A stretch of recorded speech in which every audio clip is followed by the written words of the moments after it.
Hello बच्चों, क्या हाल चाल आप सभी का। एक बार फिर से स्वागत है हमारे YouTube channel spark x education पे बच्चों, जहां पर हम आपको मैथ्स और साइंस के बेस्ट क्वालिटी के लेक्चर्स प्रोवाइड करा रहे हैं। ठीक है बच्चों, जहां पे आपका सारा कॉन्सेप्ट क्लियर करवा रहे हैं। ठीक है बच्चों, तो हम पढ़ रहे हैं क्लास 10th की साइंस के अंदर बायोलॉजी का चैप्टर नंबर 6, जिसका नाम है बच्चों लाइफ प्रोसेस। तो इसके पिछले 3 लेक्चर्स में हम लोगों ने कहाँ तक की बातें कवर कर ली, मैं आपको रिवाइज कराता हूँ। जो फर्स्ट लेक्चर में हम लोगों ने वो सारे बेसिक चीजें समझी थी, क्या होता है लाइफ प्रोसेस, क्या होती है, उसके अंदर कौन कौन से फंक्शंस आते हैं। फिर हमने कवर किया था बच्चों टाइप्स ऑफ न्यूट्रिशन में, हेटेरोट्रॉपिक ऑटोट्रॉपिक न्यूट्रिशन के अंदर, उसके भी अंदर के जो टाइप्स थे हमने उसको भी कवर किया था बच्चों। उसके बाद का जो लेक्चर था, लास्ट लेक्चर, पिछला लेक्चर, वहां पे हम लोगों ने देखा था फोटोसिंथेसिस, जो कि बहुत इंपॉर्टेंट एक चीज आपके एग्जाम में है। इस चैप्टर के अंदर लगभग हर टॉपिक एक इंपॉर्टेंट रखता है अपने पास में, यानी कि हर टॉपिक से क्वेश्चन बन सकता है, ऐसा उसका है। ठीक है, तो हर टॉपिक को आपको स्किप नहीं करना है, सारे टॉपिक्स को अच्छे से पढ़ना है। तो इसलिए हमने अगले लेक्चर में फोटोसिंथेसिस को बहुत ही अच्छे से 20 मिनट के लेक्चर में बच्चों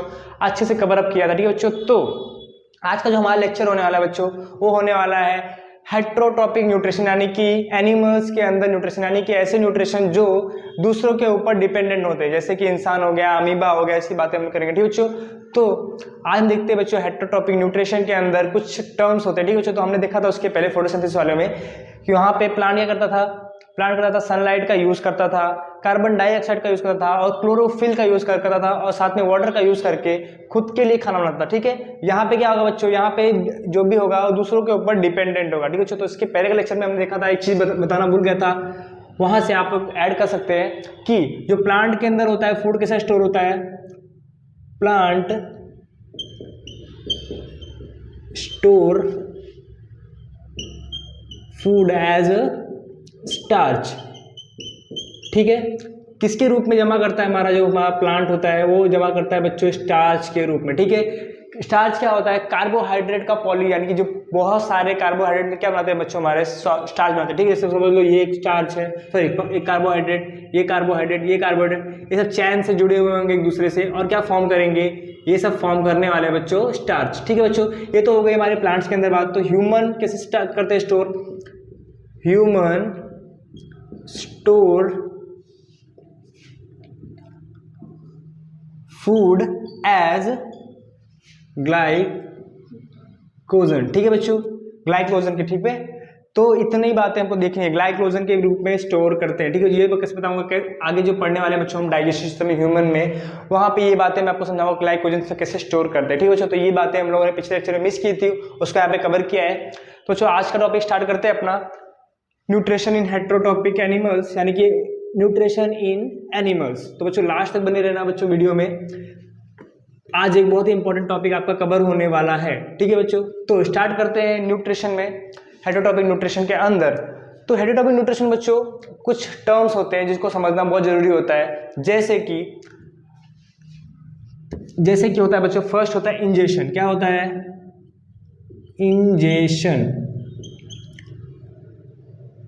लिखते हैं फिर समझेंगे। ठीक है बच्चों, सेकंड स्टेप होता है बच्चों डाइजेशन। क्या होता है, डाइजेशन। थर्ड स्टेप होता है बच्चों एब्जॉर्प्शन।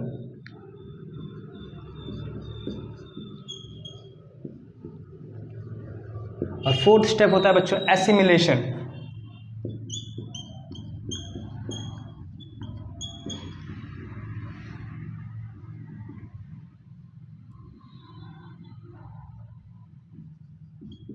और लास्ट स्टेप होता है बच्चों इजेशन।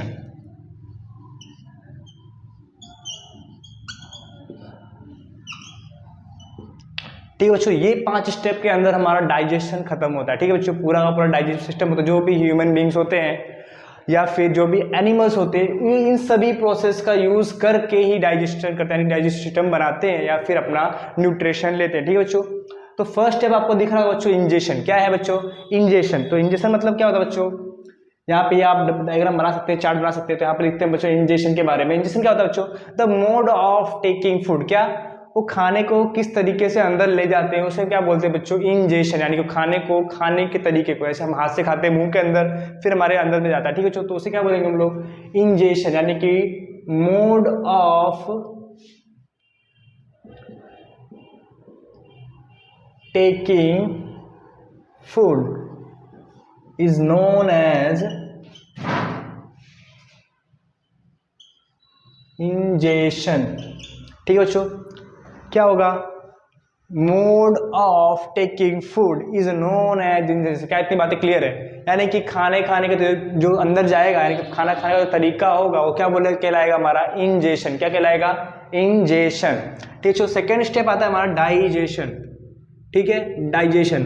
तो आपको लगता होगा डाइजेशन मतलब खाना हो गया खत्म, इतना आगे भी बहुत सारे प्रोसेस होते हैं। ठीक है बच्चों, तो डाइजेशन मतलब क्या होता है, हम जो खाना खाते हैं बच्चों तो उसके अंदर क्या होता है, कॉम्प्लेक्स सब्सटेंसेस होते हैं, बहुत सारे कॉम्प्लेक्स सब्सटेंसेस, जैसे ग्लूकोज खाते हैं बच्चों, हम खाते हैं कार्बोहाइड्रेट, हम खाते हैं प्रोटीन्स, हम खाते हैं स्टार्च। ठीक है बच्चों, तो कैसे है, ये सब है हमारे कॉम्प्लेक्स सब्सटेंसेस। कैसे हैं? Complex substances.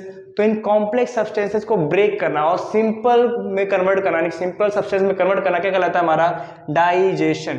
तो लिखेंगे बच्चों,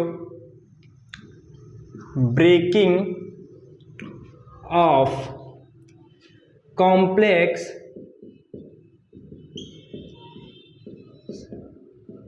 substances into simple substances is known as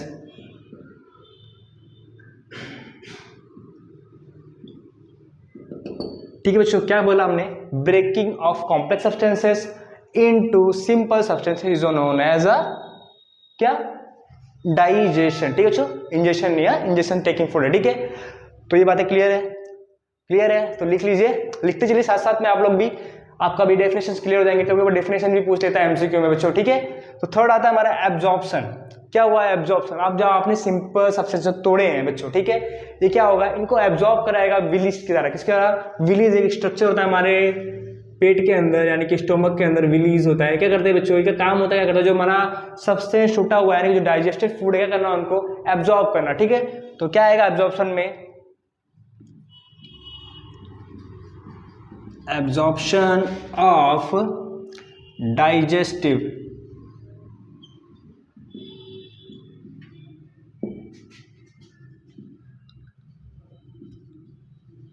substances is known as, यानी कि जो डाइजेस्ट हुए सब्सटेंसेस हैं हमारे पास, जो डाइजेस्ट हो गए हैं, सिंपल सब्सटेंस में टूट गए हैं, उनको क्या करना है, उनको करना है अभी क्या करेंगे, एब्जॉर्ब करेंगे। एब्जॉर्ब कहाँ ले जाएंगे? ब्लड के अंदर। कहाँ पे ले जाएंगे? ब्लड के अंदर। तो क्या कहलाएगा, absorption of digestive substances into blood, ऐसा लिख सकते हैं। ठीक है बच्चों, into blood is known as, क्या कहलाएगा, इज नोन एज एब्जॉर्प्शन। ठीक है, तो इंजेशन ये हो गया हमारा, डाइजेशन ये हो गया, एब्जॉर्प्शन। तो आप लोगों से इतनी बात तो खत्म हो जाना चाहिए था यहाँ तक। ठीक है, हमने एब्जॉर्ब तो कर लिया, अब तो सब चला गया खून के अंदर, क्या बातें खत्म नहीं खत्म होगी। अब एक और बचा बच्चों हमारा बचता है, वो है एसिमिलेशन। क्या बचता है? एसिमिलेशन। एसिमिलेशन का सीधा मतलब ये होता है, जो आप लोगों ने खाना खाया, जो एब्जॉर्ब हुआ है, ठीक है, अब इसका काम क्या है कि यूटिलाइज करना। क्या करना? यूटिलाइज मतलब इसका यूज क्या है। ठीक है, तो क्या होगा, हम लिखेंगे बच्चों, यूटिलाइजेशन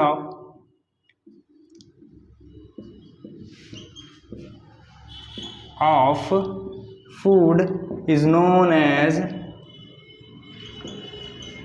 एसिमिलेशन। ठीक है, आप लिख लेना पूरा, आप लोग यहां पे कटौती मत करना।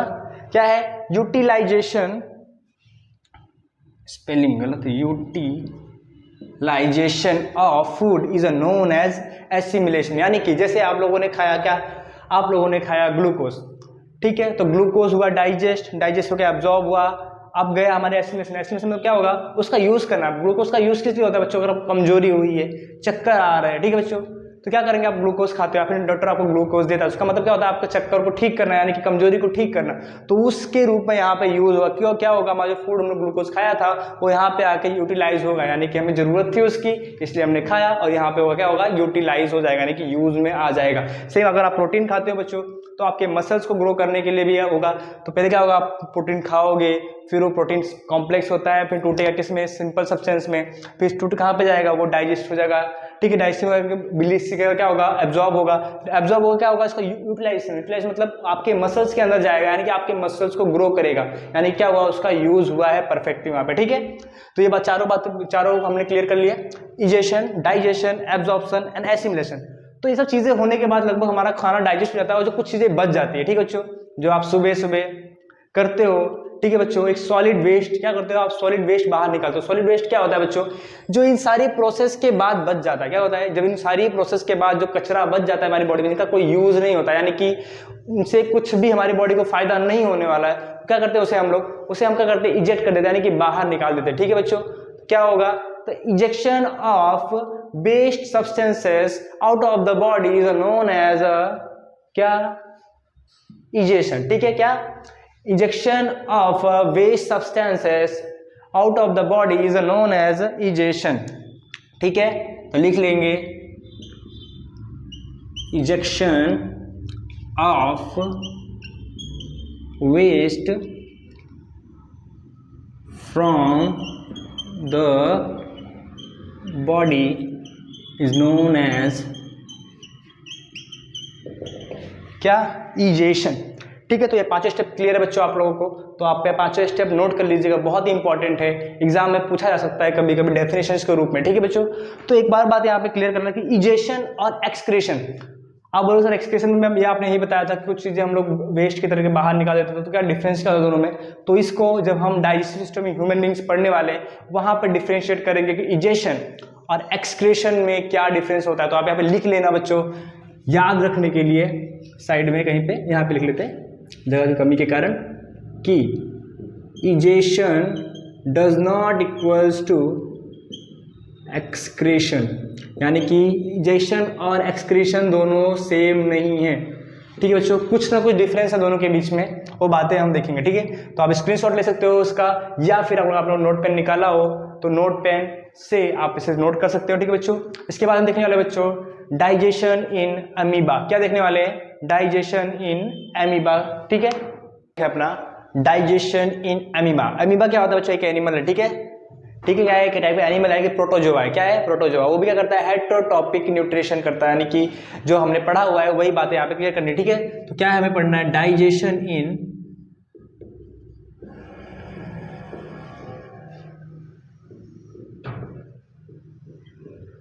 अमीबा। ठीक है, अगर स्पेलिंग में थोड़ा प्रॉब्लम है तो आप लोग सुधार सकते हैं अपने खुद से। ठीक है, हमें कौन सा समझा रहा हूँ, क्या है, डाइजेशन इन अमीबा, यानी कि अमीबा के अंदर डाइजेशन कैसे होता है उसकी बात करते हैं। ठीक है बच्चों, तो जो हमने स्टेप्स पढ़े, क्या होगा, first egestion, second digestion, third absorption, फिर एसिमिलेशन एंड फोर्थ होगा इजेशन। ठीक है बच्चों, तो ये सारे स्टेप अमीबा भी फॉलो करता है। क्या करता है, अमीबा भी फॉलो करता है, वो कहीं अलग से नहीं आया हुआ है, वो भी फॉलो करेगा। ठीक है, तो आपको स्टेप पता होनी चाहिए, याद होनी चाहिए क्या करता है। ठीक है, तो अमीबा कैसा होता है, ऐसा अजीब सा एक होता है। ठीक है बच्चों, इसके बाद सिंगल सेल। ठीक है, तो यहाँ पे कुछ बातें होती है, उसे लिख लेते हैं हम लोग। अमीबा क्या होता है, इसे हम बोलते हैं प्रोटोजोआ। ये क्या है,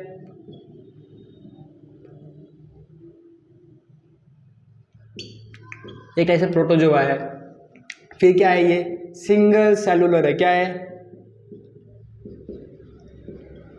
सिंगल सेलुलर मतलब बच्चों आप लोग 9th क्लास में पढ़ा होगा, ऐसा जिसके पास क्या हो, सिंगल सेल, यानी कि एक सेल हो या फिर एक न्यूक्लियस हो। क्या हो, एक सेल हो या फिर एक न्यूक्लियस हो, क्या बोलेंगे हम लोग, सिंगल सेलुलर। तो क्या होता है बच्चों, ये प्रोटोजोआ है जो सिंगल सेलुलर है। क्या है, सिंगल सेलुलर। ठीक है, तो इसका डाइजेशन यानी कि इजेशन कैसे होता है, आप सब जो ये है हमारा, इसके कुछ अंदर लिक्विड्स होंगे।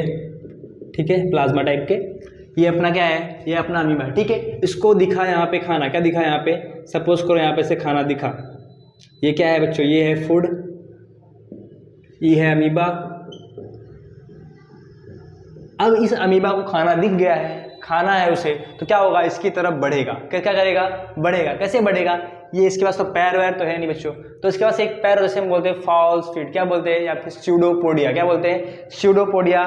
उसका दो काम होता है, एक तो काम होता है मूवमेंट के लिए, सेकंड काम होता है इंजेक्शन के लिए, यानी कि एक ही चीज दो काम करता है। क्या, उसका जो फॉल्स फीट है क्या करता है, चलने के काम आता है, और इंजेक्शन दोनों काम आता है। ठीक है बच्चों, तो यहाँ पे लिखेंगे हम लोग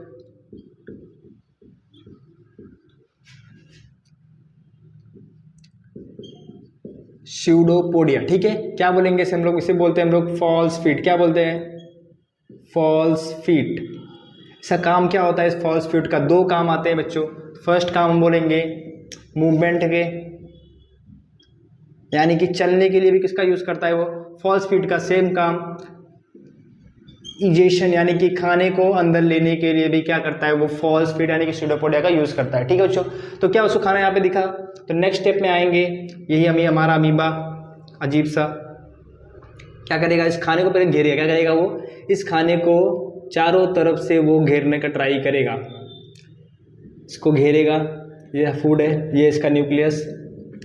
ठीक है बच्चों, इसने घेर लिया। अब क्या करेगा, नेक्स्ट स्टेप पे क्या करेगा, इसको चारों तरफ से पूरी तरह से घेर लेगा। ठीक है, तो क्या यहीं पे बनाते हैं हम लोग, इसको थोड़ा सा मिटाते हैं। इस फॉल्स फीड का यूज़ करते हुए क्या करेगा, इसको चारों तरफ से घेर लेगा, यानी कि पूरी तरह से क्या करेगा, इसको ट्रैप कर लेगा अपने पास में।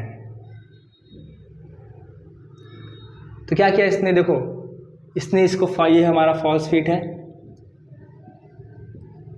तो इस फॉल्स फीड की मदद से यानी कि स्यूडोपोडिया की मदद से क्या किया, इस फूड को चारों तरफ से क्या कर लिया, घेर लिया, यानी कि इजेक्ट कर लिया। ठीक है, अब क्या होगा बच्चों, तो यहाँ पे होगा डिफ्यूजन। क्या होगा, डिफ्यूजन की एक प्रोसेस होगी। डिफ्यूजन आप लोगों ने पढ़ा होगा 9th क्लास में, फिर से बताता हूँ आप जो बच्चों ने नहीं पढ़ा उनके लिए भी।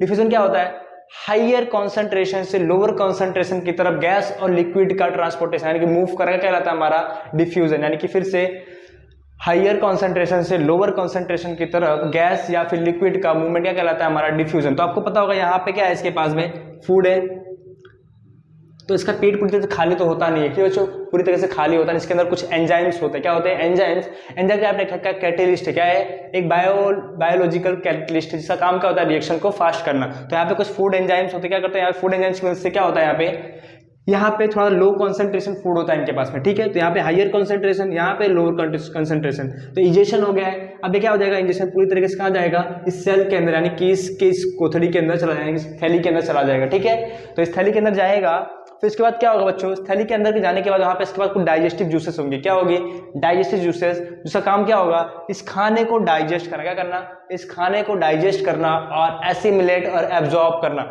जो डाइजेशन, एसिमिलेशन और एब्जॉर्प्शन है वो खाना अंदर जाएगा इस सिंगल सेल की मदद से, यानी कि इसकी न्यूक्लियस की वजह से कुछ लिपिड्स छोड़ेगा, यानी कुछ लिक्विड्स छोड़ेगा, जिसमें से क्या होगा, खाना डाइजेस्ट हो जाएगा, साथ साथ में एसिमिलेट भी हो जाएगा, साथ साथ में एब्जॉर्ब भी हो जाएगा, सारे काम हो जाएंगे उसके वहीं पे। ठीक है, ये सब काम होने के बाद में आपको पता हो कुछ ना कुछ वेस्ट मटेरियल इसके बाद बचने वाला है। उस वेस्ट मटेरियल क्या करेगा, वापस से फॉल्स फीड को खोलेगा और सारा का सारा खाना क्या हो जाएगा, जो भी वेस्ट मटेरियल क्या हो जाएगा, बाहर आ जाएगा। यानी क्या करेगा, थर्ड स्टेप में ये वापस चला जाएगा अपने न्यूक्लियस को लेके, खाने को खा जाएगा यहाँ पे, और जो वेस्ट मटेरियल होगा यहाँ पे, ये क्या हो जाएगा, उसका वेस्ट मटेरियल यहाँ पे ये छोड़ देगा।